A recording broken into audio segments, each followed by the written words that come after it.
Hi, my name is Chi, and my major at Concordia are political science and math. And my name is Kayla, and I'm majoring in math at Concordia. And this summer, we work on something called the secretary problem with Dr. Wang in the math department. The secretary problem outlines a scenario where you're a hiring manager looking to hire a secretary. So you interview a fixed number of applicants.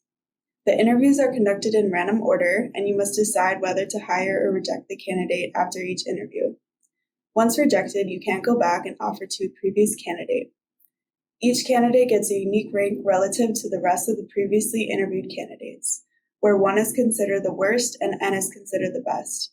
The main question is, what is your probability of hiring the best candidate? The well-known strategy for the problem is the 37% rule. That means you have something called a training set, which is the first 37% of your pool of applicants. In the training set, you interview and reject every candidate, keeping track of who is the best so far. After the first 37%, you accept and hire the first candidate that's better than the best candidate in the training set. This strategy works 37% of the time, which means that you hire the best candidate overall 37% of the time.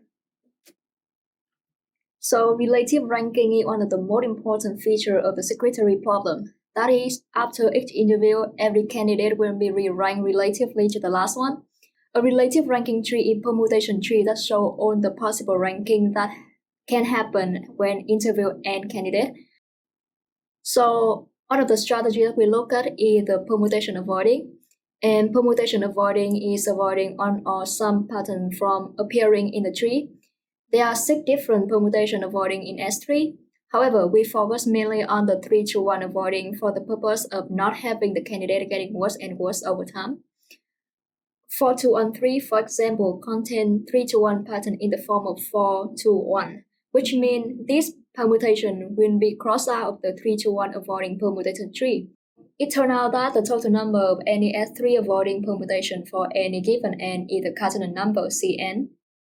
Another modification we made was looking at consecutive pattern avoiding, since that may be more recognizable in an interview sequence with a large pool of candidates. We calculated win probabilities that showed that hiring somewhere in the middle was better than hiring the first and last candidate for up to 5 candidates. We conjectured that this is also true for a higher number of candidates. The last strategy that we look at was the strike set. This is basically a list of instructions that help you find the best candidate out of the pool.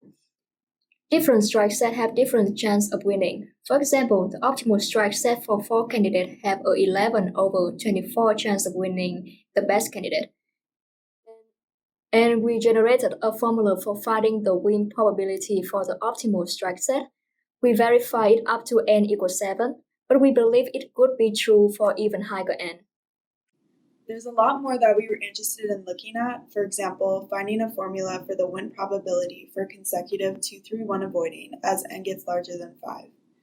We were also interested in looking at win probabilities for consecutive 3-2-1 avoiding interview orders, as well as avoiding S4 permutations. Besides modifying the random order condition, we were interested in defining success differently, such as hiring one of the best 2 or 3 candidates. There's a lot of work being done in this area with combinatorics, and we hope you've enjoyed hearing about our projects. Thanks for watching!